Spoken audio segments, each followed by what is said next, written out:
Teman-teman, menanam jagung memang menjadi favorit para petani ya, di antaranya petani yang ada di sekitar tempat tinggal kita ini. Nah, ini belakang ini relatif lebih mudah. Kendalanya tidak terlalu banyak ya untuk menanam jagung di sekitar sini karena lihat saja ini di sekitar persawahan, juga ada di sekitar pemukiman, sehingga kalau mereka panen pun tidak terlalu sulit untuk memanennya dan membawa pulang ke rumah gitu ya. Nah, ini relatif lebih ringan. Tetapi ada beberapa petani yang menanam jagung di lahan hutan ya. Jadi di sebelah utara sana kita berjalan agak ke utara, masuk ke dalam hutan sekitar 5 kilo atau 4 kilo ke arah kiri saya itu nanti kita masuk ke hutan. Nah, di sana banyak petani yang menanam jagung juga. Tetapi lahannya bukan lahan sawah semacam ini, tapi lahan hutan. Berarti ada pohon-pohon yang besar, tetapi masih tetap mendapatkan sinar matahari ya. Hanya airnya memang ditanami ketika musim kemarau, musim hujan. Jadi musim kemarau itu mereka mengolah lahan, jadi dicuklai katanya petaninya itu. Maksudnya di lubangnya dipersiapkan dulu ketika musim kemarau, kemudian dikasih pupuk kandang. Jadi pupuk kandang, nah diolah ya kering, memang kering, pupuk kandangnya kering juga. Kemudian jadi jarak antar lubang, ini persiapan untuk lubang tanam ya. Jadi musim kemarau dilakukan seperti itu, tidak terlalu banyak.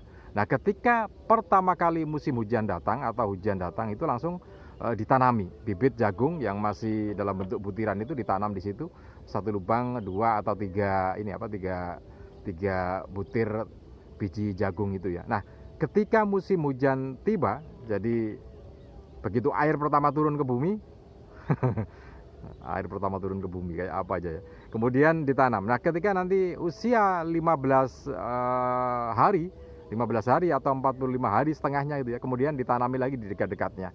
Nah, itu yang ada di lahan hutan.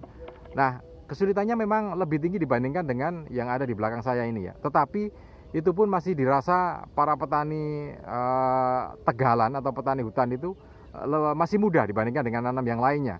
Karena ketika panen tiba, kesulitannya biasanya akan nampak, yaitu membawa hasil panennya. Tetapi itu pun tidak terlalu sulit karena sekarang sudah ada ojek hasil pertanian ya. Sehingga dengan ojek hasil pertanian itulah maka para petani pemilik jagung ini yang panen ini juga berbagi rezeki, karena hitung-hitungannya juga cukup murah sebetulnya. Jadi misalkan ada satu petani yang punya lahan sekian hektar, kemudian hasil panennya mencapai 400 atau 500 gelangsi, sedangkan 500 gelangsi gitu ya dalam satu panen itu, maka kemudian mengerahkan ojek pertanian, ojek hasil pertanian itu ya. Hitungannya adalah satu gelangsi itu dibayar Rp7.000, satu gelangsi Rp7.000. Nah, sekali angkut biasanya bisa mengangkat 3 sampai 4 gelangsi ya. Sehingga ya sekali jalan dia bisa mendapatkan 21.000 atau mendapatkan 28.000 gitu ya.